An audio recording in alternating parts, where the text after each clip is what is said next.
Hello, everyone, and welcome to today's webinar, where the topic is Power to Choose, Adaptive Project Portfolio Management with OnePlan. My name is Robert Stickle, and I'm also joined by my colleagues Jim Patterson and Paul Estabrooks. During today's webinar, attendees will be on mute and the line will not be open for questions. However, feel free to use the GoToWebinar question feature to submit any questions that you may have. I will address these during the webinar and will respond via email if we do not get to your specific question. If for some reason you get distracted or pulled away from the webinar, no need to worry, as I'll be emailing a link to the presentation once it has been posted to our YouTube channel. I will now turn the presentation over to Jim. Thank you, Robert. Welcome, everybody. We're happy to have you here for this topic today, Power to Choose, Adaptive Project Portfolio Management with OnePlan. We're going to go through some topics of what's changing in the industry today and what's driving that change and the answers we have to address those. So with that, let's just get started.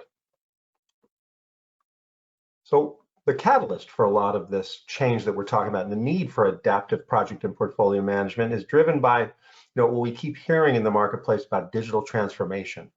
And digital transformation really leads to overall business transformation. And these things force us to rethink the way we do things.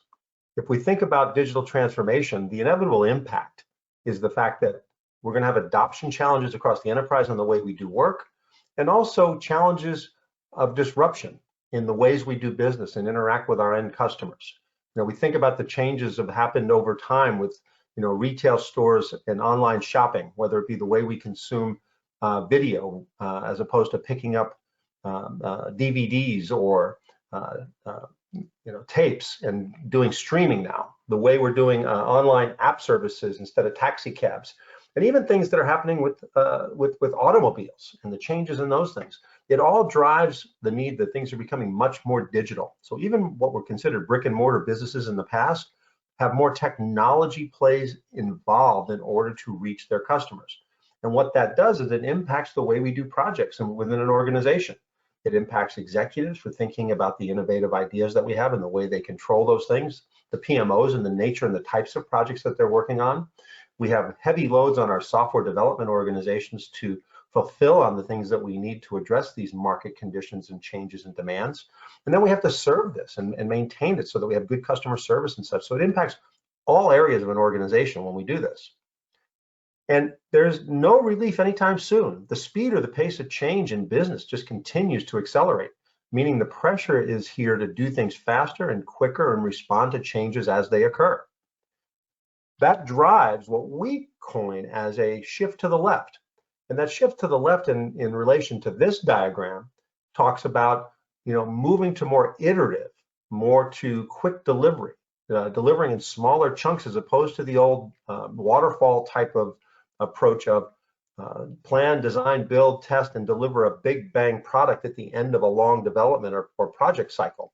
The idea is to deliver more frequently, deliver more quickly, and have the ability to respond to change quicker so that we can make sure that we're delivering the right thing at the right time.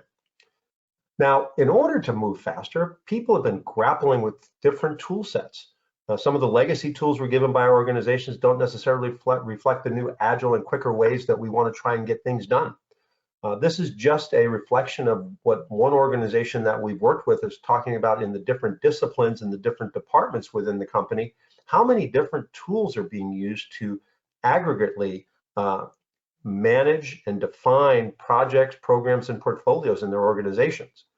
Think about how many pockets of data and how many silos of information are created by this and the challenge it presents to bring these things all together. And on top of that, people are trying to get more agile, trying to improve the way they do business. Now, agile is growing as a discipline, but waterfall for different types of projects is still widely used. People also use different variations of agile or some hybrid methodologies that are combinations of waterfall and agile. And some folks even just cherry pick pieces of these frameworks or these methodologies to fit what they think are important for them in their organization. So there's all different ways people are working, even within the same organization. Now, that's not a bad thing. The Project Management Institute said that smart organizations realize that using agile techniques such as Scrum or DevOps is not the only or even the best indicator of an organization's speed or flexibility. most Agile organizations are more likely to use several different approaches. And in the graph here, they talked about at that time, Agile and iterative, lean approaches, waterfall, or extreme programming.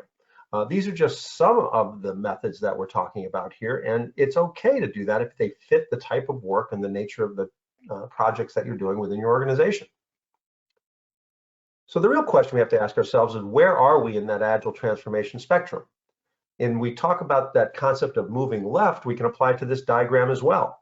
On the right-hand side, we have more traditional project portfolio management, the waterfallish type of approach with the traditional PPM governance. And then some folks are aspiring to get all the way over to the left there in Agile portfolio management and doing Agile execution and get fully Agile in the way that they're doing things. Now, that doesn't happen overnight. Agile transformations take years at times.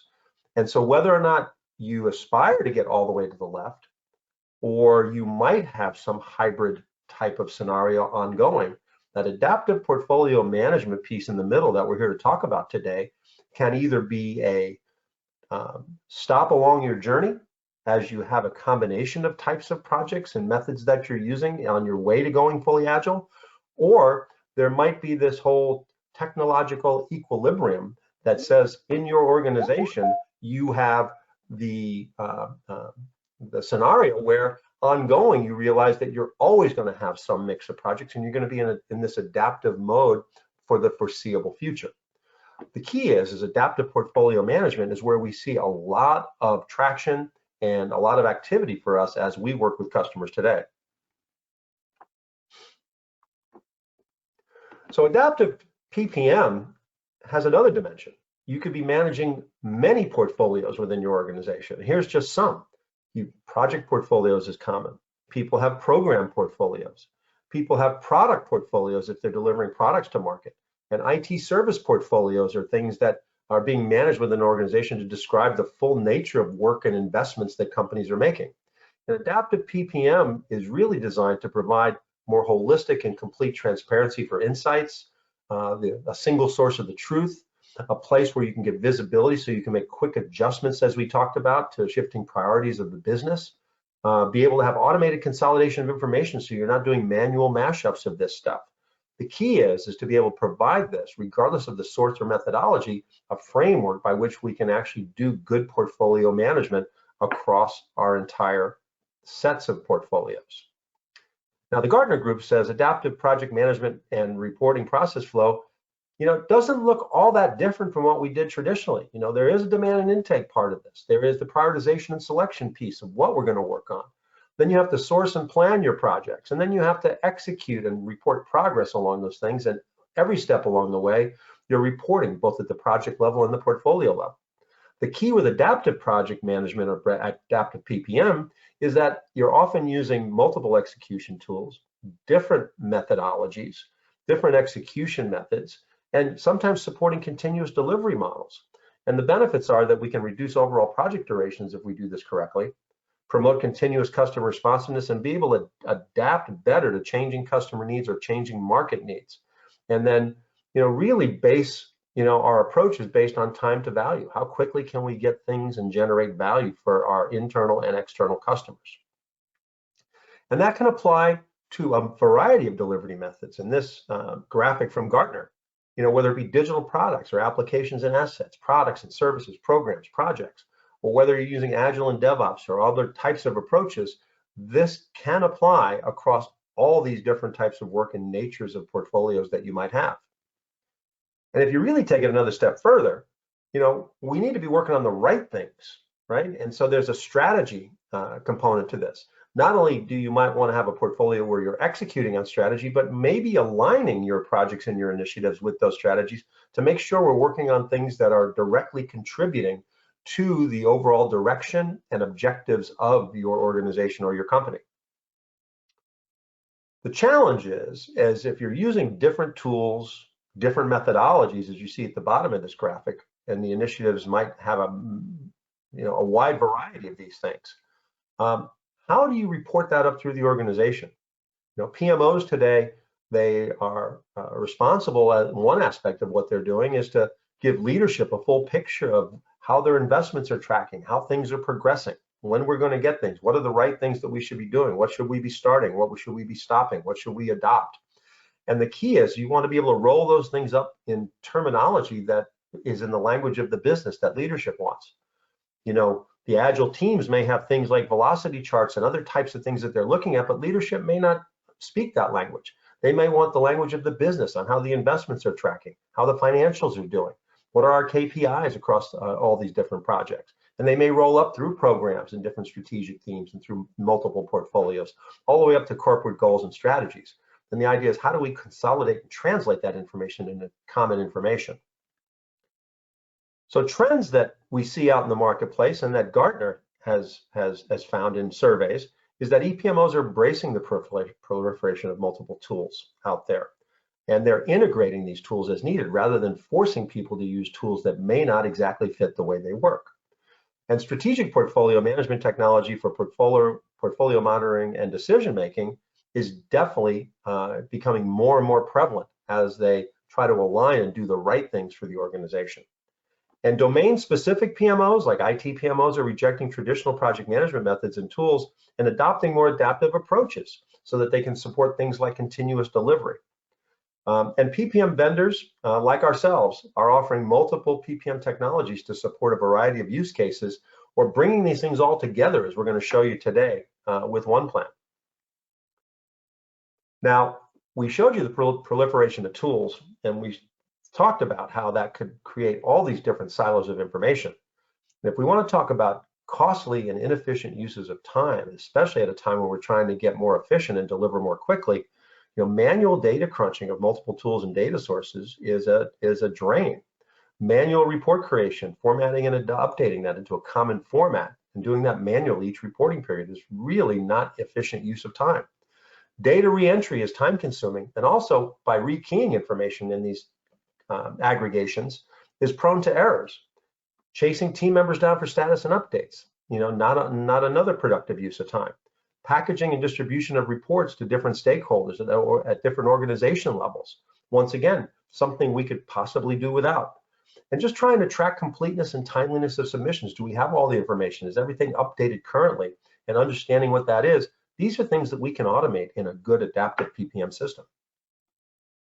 So today we're going to talk about OnePlan, which connects execution to strategy.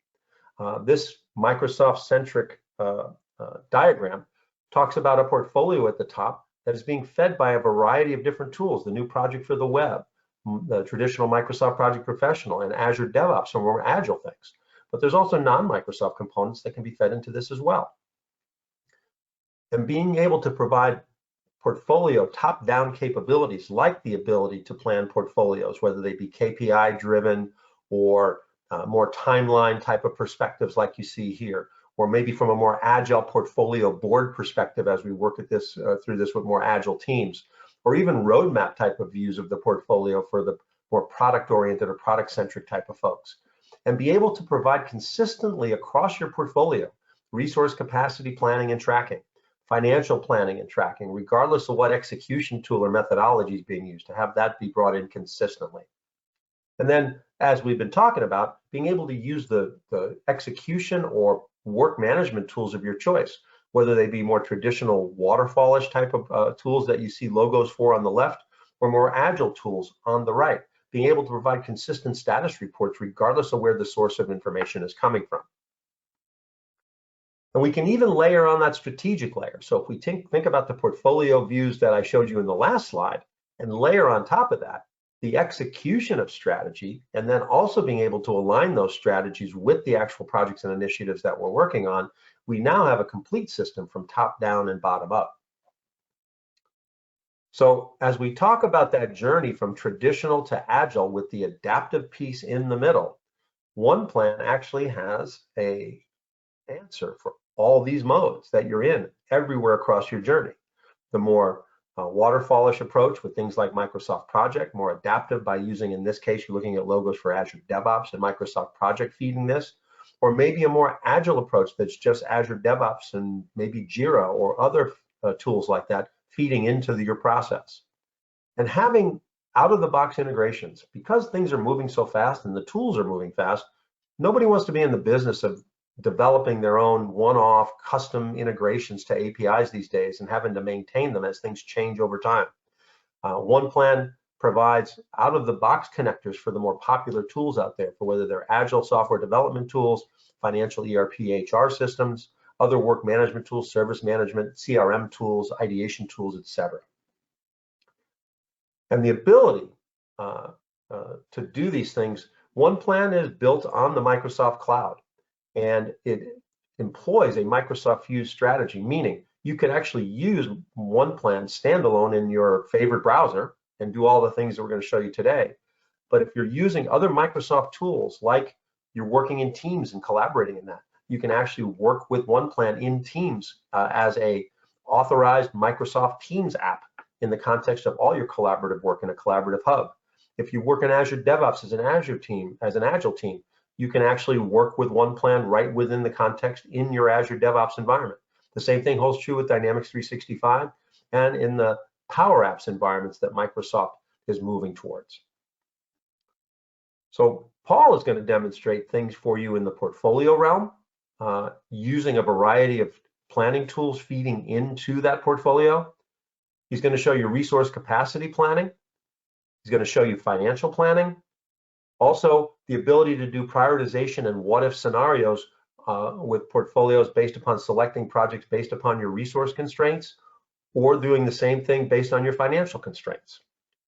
All in all, leveraging the collaborative power and content management of teams and having OnePlan within that, he's going to demonstrate in that context today, as well as really the big payback, the visualizations and the reporting and the consistent information you get at every level of the organization is what we get on an automated fashion when we put an adaptive PPM solution in place with OnePlan. So with that, I'm going to turn it over to Paul Estabrooks, and he'll show you the stuff in action and how you can actually make that happen today. Take it away, Paul. Thank you very much, Jim. I'm going to walk through a demo today of a lot of what Jim just covered sort of at a high level, and I'm going to give you a bit of a quick 15-20-minute tour.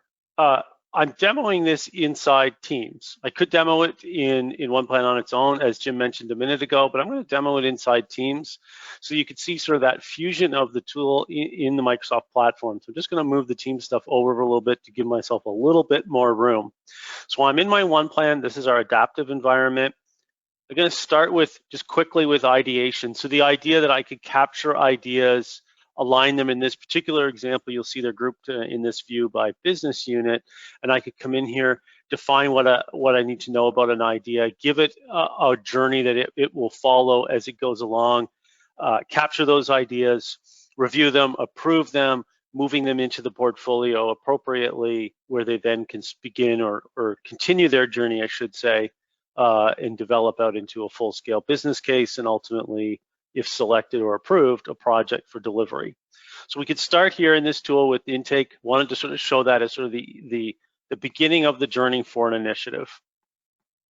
Let's focus our attention on the portfolio and then where we can take this from here. So in our little portfolio solution, we have two overarching portfolios, and I just quickly expand that. Each one has several programs within it, and inside those programs are a set of epics or projects. This is the first you'll see sort of that adaptive story. We are melding together here conventional waterfall type projects, noted here in the plan type as a project, and other things that may be following an agile methodology seen here as epics. Even within those epics, there may be components that are being managed in a project schedule as opposed to an agile tool. So you could see, this was called out in one of the screenshots, you could see that each one of these initiatives on this list is attached to and being managed by a different set of tools. So this first one is in DevOps, but it's also in Project for the Web. So we're managing some pieces of it using Project for the Web, other pieces in DevOps. Down here we have Jira and Project Professional. The one I'm going to spend a bunch of time on has some components in DevOps. It has a schedule in Project Pro. It also has a team site set up specifically for this project, and I will show that a little bit later. So if I click on that, I'll open up and sort of dive into the journey of this particular initiative. So this project, again, is that sort of hybrid scenario that we see quite often, in that parts of it are being done in an Agile tool, so we're managing work items there, but the majority of it's actually going to be managed in a traditional project schedule. Before I get to that work plan piece, you can see here the details. This would have come from the intake or could have come from another system. Let's say you had attached this, going back to Jim's comment around integration, you could have attached this maybe to a CRM tool, to a ServiceNow or some other service management tool to have captured some of this in an intake. We could have done intake here in OnePlan. We could have done it in a Power App or a form in Teams, all kinds of different scenarios that we see people using. But I've captured some initial information. It's advanced into here, meaning we're now building it out. In this particular case, we're planning the engagement. It's been selected. You can see that it's attached to a portfolio and a program.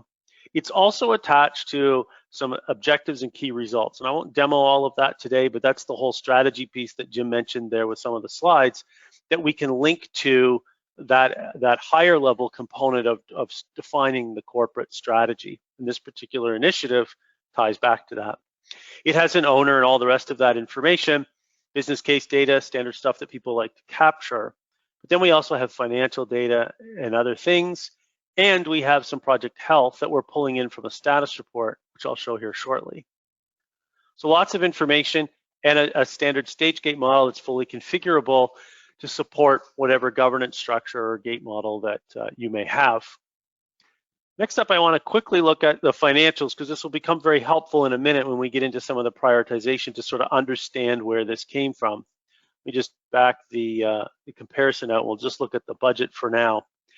In this particular example, we've defined a budget. This one's monthly, where we've looked at our costs across a set of cost categories and types, where we can spell out what this budget would look like. You would have seen a minute ago that the forecast was there, or the actuals, and all those other capabilities to do full-scale financial management.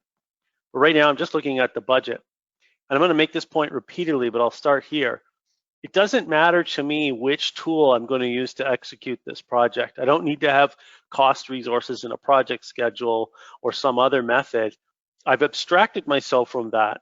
So regardless of the tool, or in the case of this project, tools that are going to be used for the execution of the project itself, we can manage the money at this level, the financial data here, defined based on a cost category or cost structure that as the organization, that's what we need to know. How do we want to track resources and then other costs as they may be, and what type of costs they are for future reporting.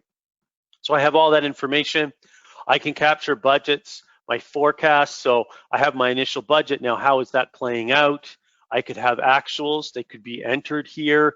You can see some of the actuals starting to come in, or this is another prime opportunity for integration to pull from a financial system so that a PM can see the actuals and how they are impacting their forecast and ultimately how they map back to their budget. And I can also track things like benefits and other tables that people might do.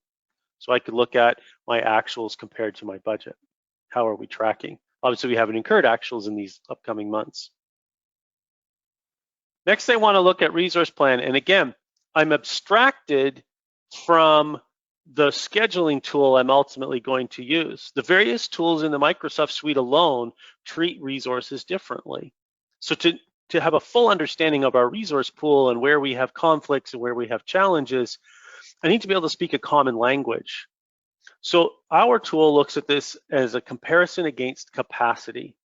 And where you see people having a red over allocation, it's because they have work on other projects, and we can dig into that, and I'll show that shortly, where I can better understand what is that impact and what's going on with those particular resources. Right now, my job as a PM here would be to articulate or to define what is my commitment or my requirement, let's say, for resources in this particular time window. And we give you this little gray out so you could see where the project is currently scheduled based on the schedule that you have, start and end dates, to show you where the resources ought to be scheduled and where you really shouldn't have resource time if the project isn't supposed to be active or should be, in this case out here, completed. So very quickly I can see this is what I need. And we'll also see here we have this concept of a proposed resource versus a committed resource.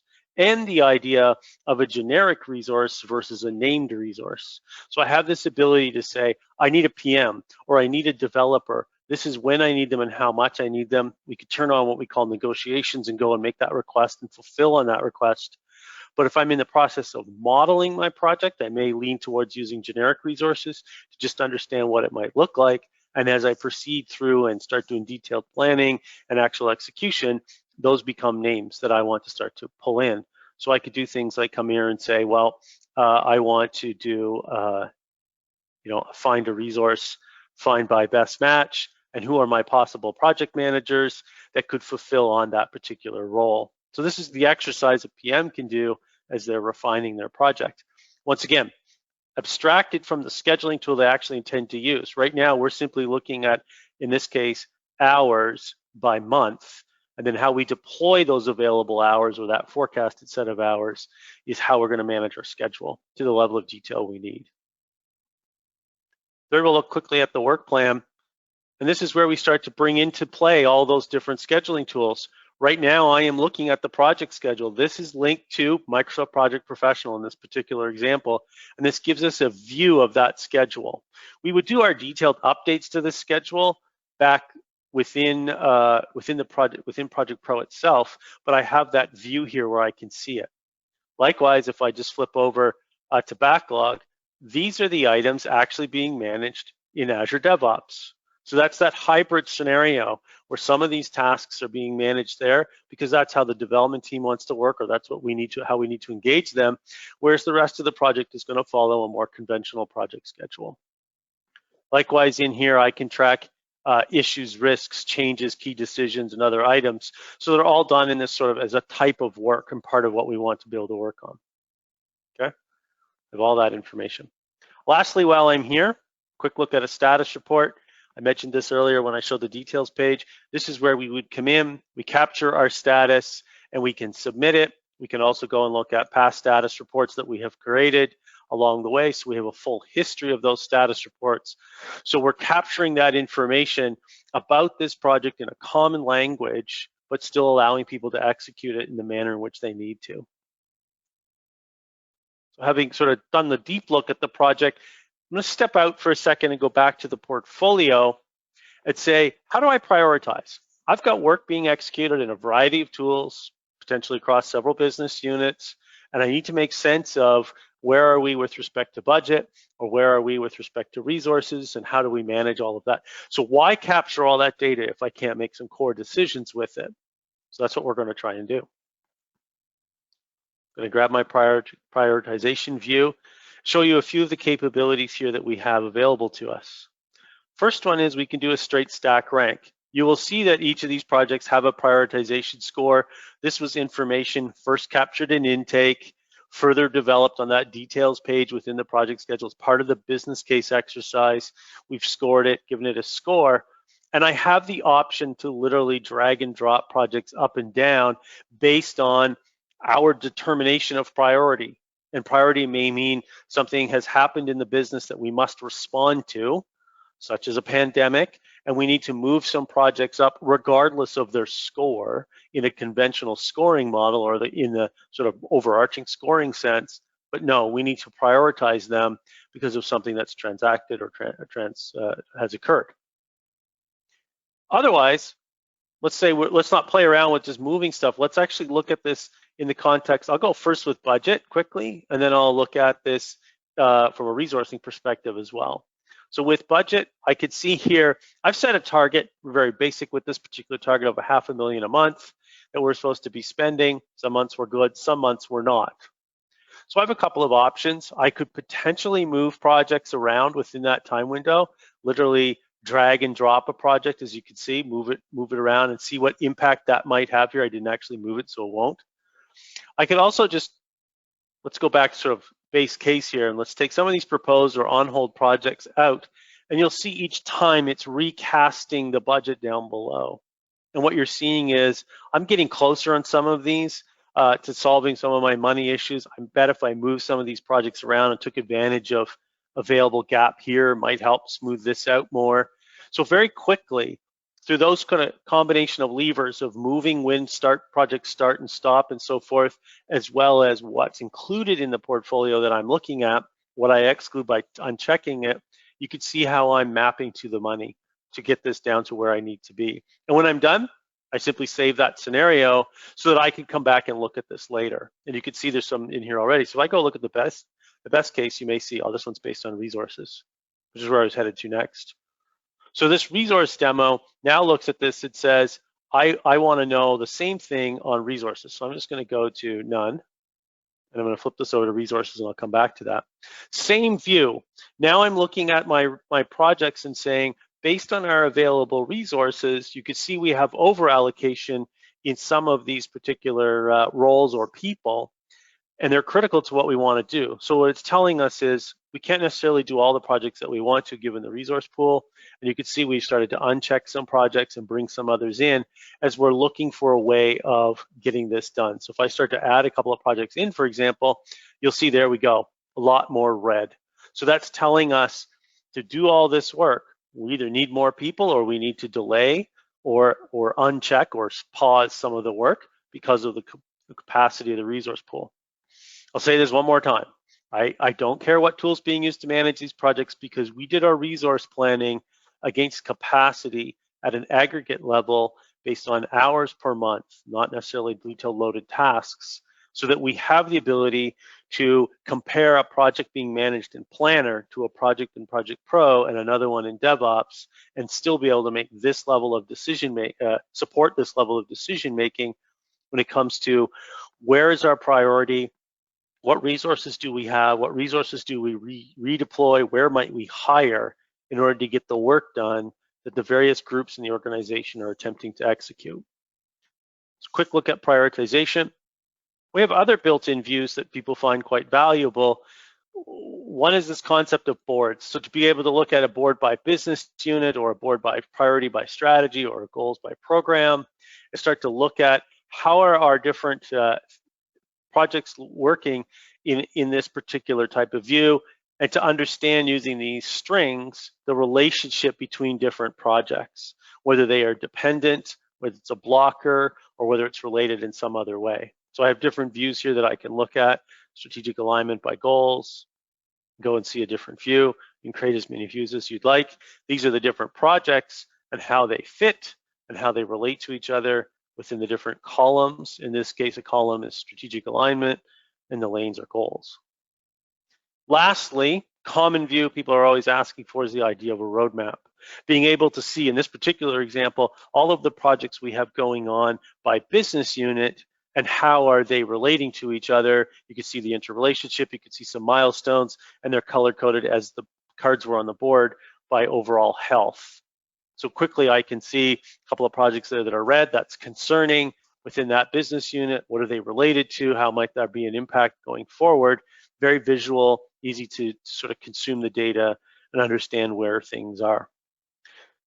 Lastly, in this solution, we tie everything back to using Power BI, and we provide a whole host of reports that I can go and look at and see what my portfolio is. So I'll jump over there. Here's how my portfolios are performing. Maybe I want to dive into the portfolio details, look at the different programs. So there's my overall, my overview. I want to quickly grab status. There it goes. So I can see my status of the portfolio and the projects within it, see how they're performing, and all kinds of other reports in here. So we allow you to consume the data using Power BI. We support a variety of methodologies and tools for execution by giving you a common framework for looking at your budgets and your actuals and your resources and your status reporting so that you can make the key decisions that you need to make as an organization in how you manage the diverse portfolio that is so common in every organization that we talk to, and all the different demands that Jim highlighted in his slide deck. Jim, I'll turn it back over to you. Thanks, Paul. Appreciate the overview. Let me take over presenting. Sure. And let me know when you can see me. I can. Terrific. Well, let's summarize and then talk about some possible next steps you can take. So as we look at the value of OnePlan for Adaptive PPM, we talked about that single source of the truth, bringing together multiple sources and frameworks and methodologies. So to recap, this type of solution and this approach ensures that organizations are working on the right things aligned to strategies and priorities if you choose to use the strategic piece. Visibility allows for rapid responses to changing conditions, meaning we can see when things are going off track or when things need course corrections and see it at a time when we can still have an impact.